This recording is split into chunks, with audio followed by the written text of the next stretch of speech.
Welcome to BMW Today. Today's topic, the brand new BMW i4 Concept car. And with me is Domagoj Dukec, head of BMW Design. Welcome, Domagoj. How did you guys manage to get this masterpiece in terms of design? I mean, I always question myself how you guys make a BMW even more sporty than the predecessor or whatever. Of course, it's easier to make a car sportier when it has great proportions.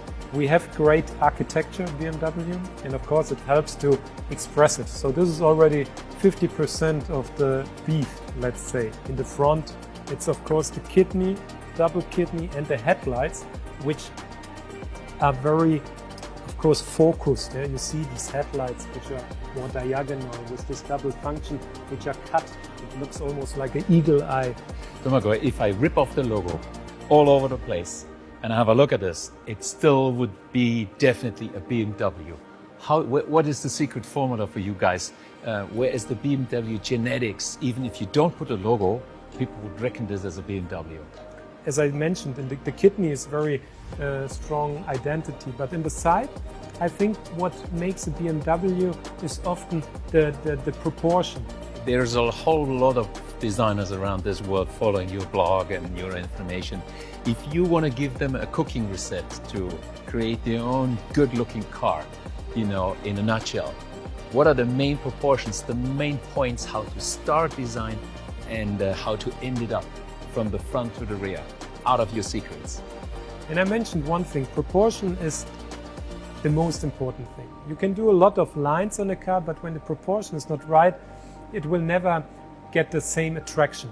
So every line you use on a good design is actually to underline already the proportions which have a certain character. So what we did is we have one line here which is a little bit lower. So it brings actually the weight quite low because it shows here a lot of light. Yeah? So right. It's a shoulder which brings the weight and the center of gravity quite low. Then to pronounce the wheels, there's one line then, above. Because on this surface above, and it's like almost growing out. This whole volume is not the same surface like here, it's more like an added volume on top, yeah, like on a rally car. I've checked out the rear before you came, and I must say this is stunning. I mean, if you have this in front of you guys, and I can see also those 3D shaped taillights. There's quite a lot of new elements in there, even there is no exhaust. You've put the diffuser. Why is that? The whole rear is very simple and clean. You don't see any gaps. It's just very pure and full. Just one sharp line on the top, which gives also this nice shadow area, which is also like a ducktail, which is also very typical for BMW. And then these two taillights. BMW has this typical signature, which is always like an L shape. What is different, it's shaped as one single piece. Out of this whole signature, we can express all functions we want. So you see the red light, which is the normal rear light of the car. It's a signature. If you turn right or left, the indicator would go out of the same shape.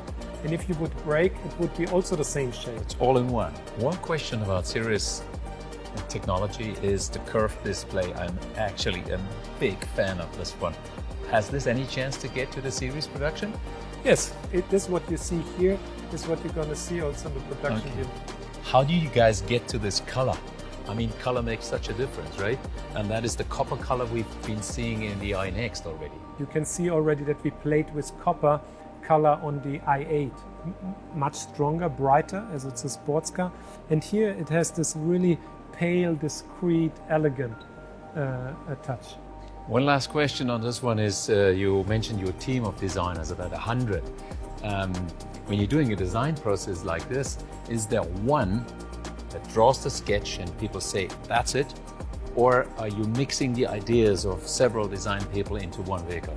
We are around 700 designers for the whole BMW group.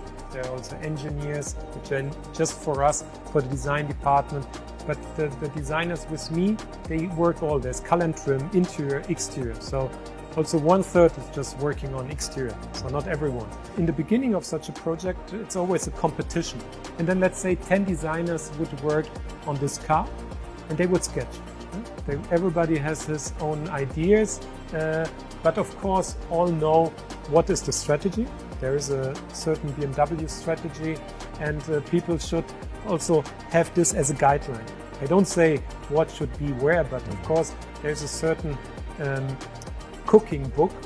What should be there to express as a BMW. Finally, are you the one that goes thumbs up and thumbs down? At the end, it's my responsibility to say this is good, this is not, but it's still a whole new an approach which takes a few weeks, months, because people come with great ideas, and I have something in my mind, but of course it's all inspiration. So let's say everybody comes up with something, and then you can just point out, okay, I think this fits well in the brief, because there's a certain brief from sales and marketing, because they order a certain product. I have to make sure that what we deliver is really that what was ordered. I think that is a good statement. So it's like a small piece of crops you put into the soil, you add water for several weeks, and then suddenly you find an i4 concept car in your garden. Thank you very much, Domagoj. That was pretty much interesting to me as well, and thanks for watching BMW Today. Thank you.